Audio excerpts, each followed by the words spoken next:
Good morning बच्चों, welcome back. आज के इस क्लास में हम लोग पढ़ेंगे landscape of the soul, chapter number 4 of your Hornbill book, class 11th, chapter number 4, landscape of the soul, written by Nathalie Trouveroy. क्योंकि नैथले खुद भी बहुत ही बड़ी एडमायरर है भारतीय आर्टिस्ट की, नेचुरल पेंटिंग्स की, और उनकी खुद की भी डिग्री रही है चाइनीज आर्ट और आर्किटेक्चर में, जो कि उन्होंने यूनिवर्सिटी ऑफ बेल्जियम से ही किया है। दैट्स वाई इस कहानी में भी उन्होंने आर्ट और आर्टिस्ट को लेके ही अपनी बातों को रखा है। और बेसिकली वो जानी जाती हैं अपने एक ट्रांसलेटेड वॉक के लिए, जिसका नाम है सिटी ऑफ जिन्स। एक्चुअली इस किताब को लिखा था विलियम डैलरिपल ने, लेकिन उन्होंने इसका अनुवाद किया था। तो ये एक ब्रीफ इंट्रोडक्शन है आपकी राइटर का। अगर आप लाइन वाइज इस फर्स्ट पैराग्राफ को पढ़ेंगे तो it is all about the beautiful painting made by the Chinese painter Wu Daozi. पढ़िए, लाइंस को देखिए, कितना ब्यूटीफुल था और कितना इमेंस उसके अंदर इमोशंस छिपा हुआ है। कहा जाता है 8th सेंचुरी में वू दोजी नाम के एक पेंटर थे, जिनको कि राजा ने, जुआंग जोंग ने कहा था कि एक पेंटिंग बनाओ जिससे कि मैं अपने पैलेस के वॉल को डेकोरेट करवाऊंगा।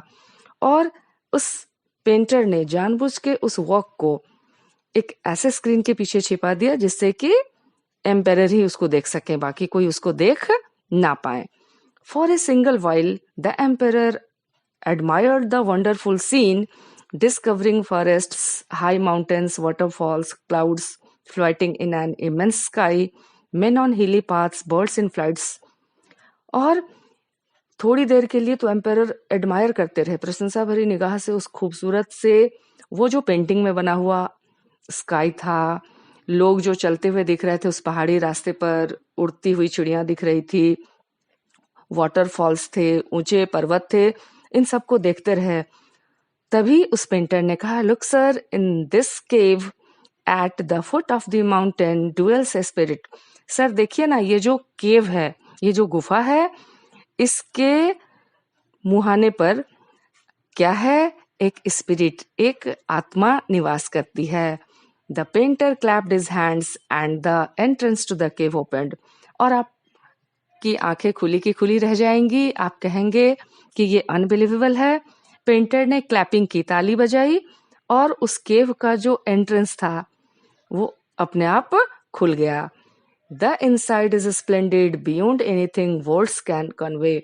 और अंदर का दृश्य तो कहते हैं स्प्लेंडेड, इतना शानदार था that no word can describe it, यानी शब्दों में उसका वर्णन नहीं किया जा सकता है।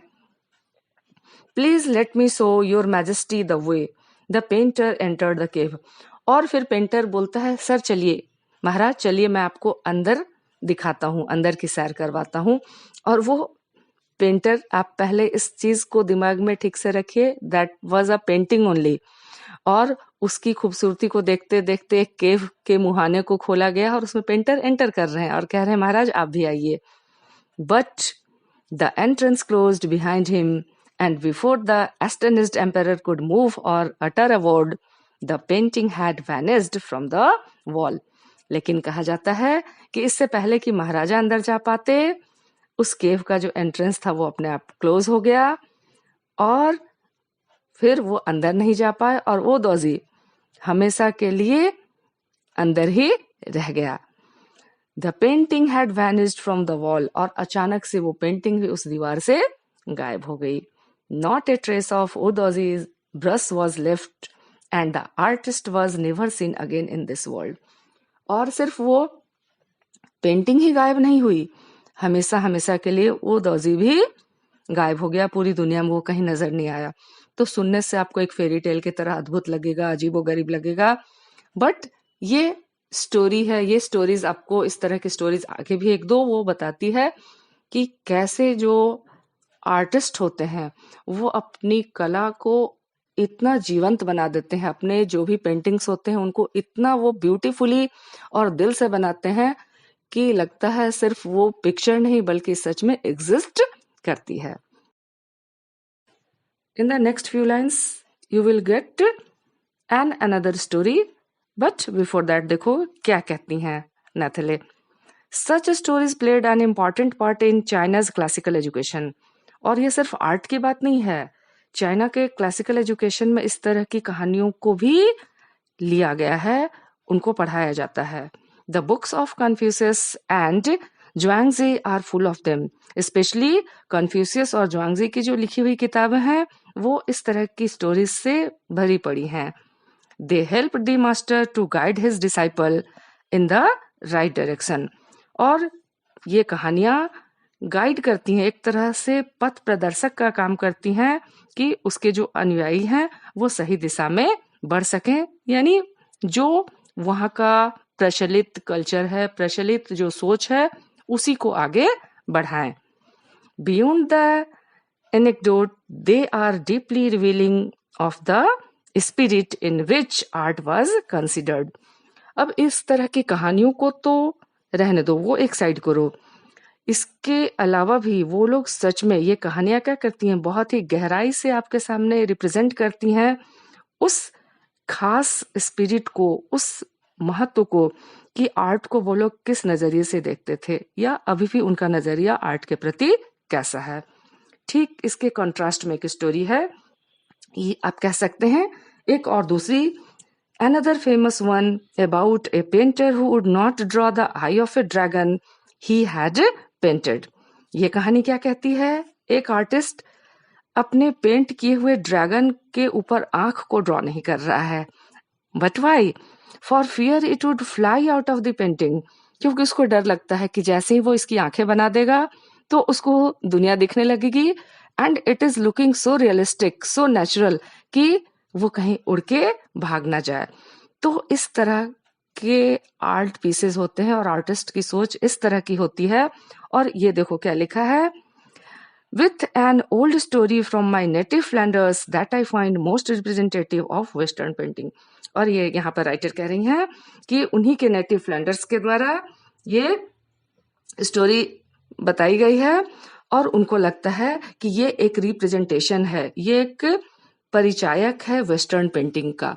तो वेस्टर्न पेंटिंग भी अपने आप में उतनी ही अद्भुत, उतनी ही टचिंग. ये नेक्स्ट एग्जाम्पल जो है 15th सेंचुरी वाली, वो और भी ज्यादा अपीलिंग है और भी गहरे तरीके से, डीपर तरीके से आपको समझाती है कि पीस ऑफ आर्ट या उस आर्टिस्ट का अपने आर्ट के साथ जो सोल से कनेक्शन होता है वो कितना इफेक्ट करता है उसके नेचुरल या अननेचुरल दिखने में. तो story goes like this. In 15th century Antwerp, a master blacksmith called Quinten Metsys. Quinten Metsys नाम का एक लुहार था जो कि शादी करना चाहता था एक पेंटर के डॉटर से, लेकिन फादर वाज नॉट अलाउइंग, क्योंकि उनको नहीं पसंद था कि उनका सन इन लॉ उस प्रोफेशन का हो. सो ही अडॉप्टेड अ डिफरेंट आइडिया.